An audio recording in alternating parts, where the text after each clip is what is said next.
right, this is week 21, displaying data. This is your homework. Let's go through some examples.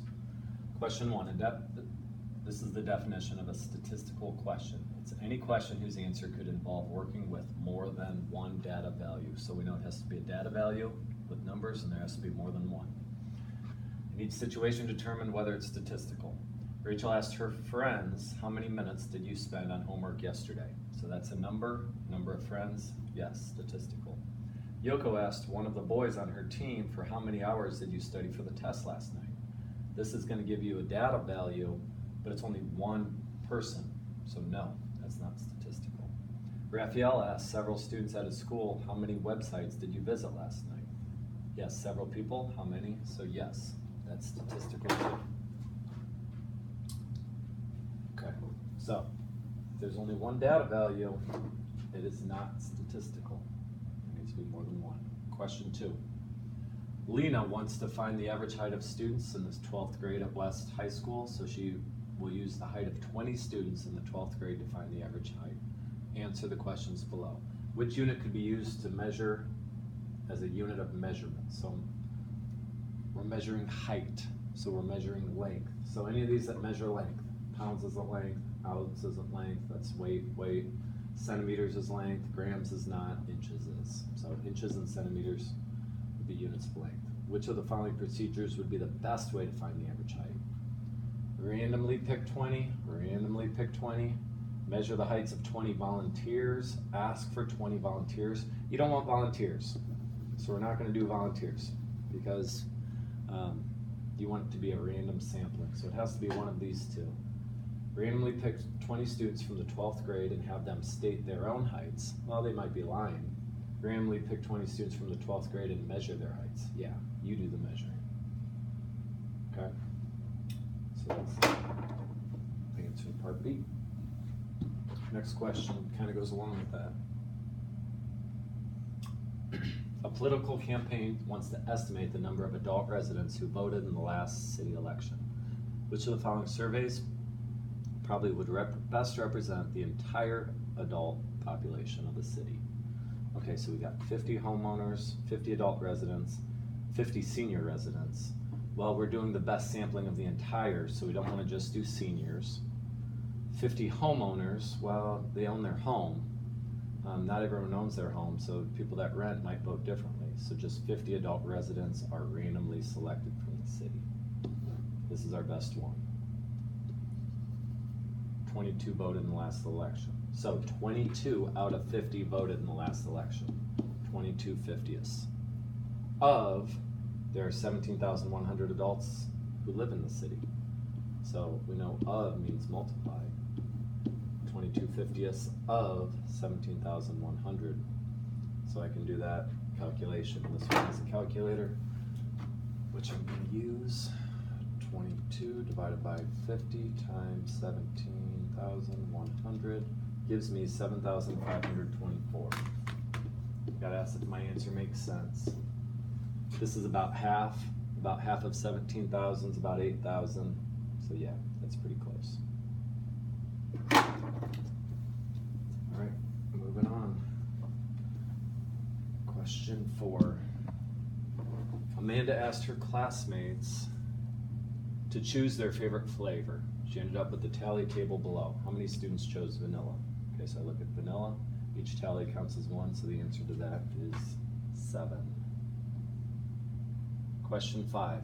Each of 68 students in grades 7 and 8 was asked, what is your favorite sport? Here are the results. 14 students in 7th grade and 6 students in 8th grade chose basketball. 10 students in 7th grade, 9 students in 8th grade chose tennis. 16 students in 7th and 13 students in 8th chose swimming. Construct a two-way frequency table for the data. Okay, so I'm just going to start with 7th graders, which is this half of the data. 14 basketball, 10 tennis, 16 swimming. 8th grade over here now. 6, 9, 13. Okay, so there is my two-way frequency table. Question 6, we get to draw a line plot. Now a key on this is when I finish, to make sure I have the right amount of X's, I'm going to go through and I'm going to just go one at a time. So I'll just make my 6, 1, 1, 7, 6, 1, 8, 1, 6, 1, 1. Okay, then I want to count 2, 4, 6, 8, 10, 11 there, 2, 4, 6, 8, 10, 11 there. Good to go. Number 7, the ice cream dessert at a restaurant comes in 4 different flavors: cookie dough, strawberry, chocolate, and mint. There were 15 ice cream desserts ordered on Friday. Here they are by flavor. Draw the bar graph for this data. Okay, so let's find the strawberry first. 1, 2, 3, 4, 5 strawberries. Right up to 5. Mint, 1, 2, 3 mint. 1, 2, 3, 4, 5 chocolate. And then 1 cookie dough. Okay, we need to get that. So when we count all these up, they should add up to 15 different things.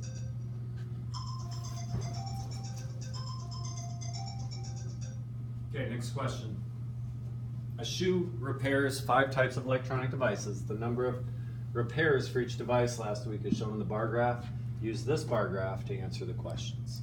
Which device was repaired the most often? How many repairs were made to that device? Well, the most often will be the tallest. Right there, 12 CD player, 12. How many more repairs were made on telephones and computers? Well, telephones was 7 because it's between 6 and 8. Computers was 4, so 7 minus 4, you should put in 3. How many devices had at least 7? So at least means 7 or more. If it said more than 7, it'd just be 1. But this has 7 too, so the answer is 2. Question 9. High Byte Entertainment sells 4 types of products: CDs, video games, DVDs, and radios. The numbers sold for 2017 and 2018 are shown in the double bar graph. Use this graph to answer the questions. What project sold more in 2017 than 2018? Okay, so which one are the 27 taller than the 2018? Only CDs. Which products had fewer than 400 sold in 2017? So I'm looking at the dark blue, less than 400. CDs, video games, and DVDs, all 3 of those. Estimate the total number of video games sold in the 2 years. Okay, so I'm looking at the video games. This is right on 200. This is halfway between 200 and 400, so 300. So 200 plus 300 is a total of 500. All right. And here we have double bar graphs.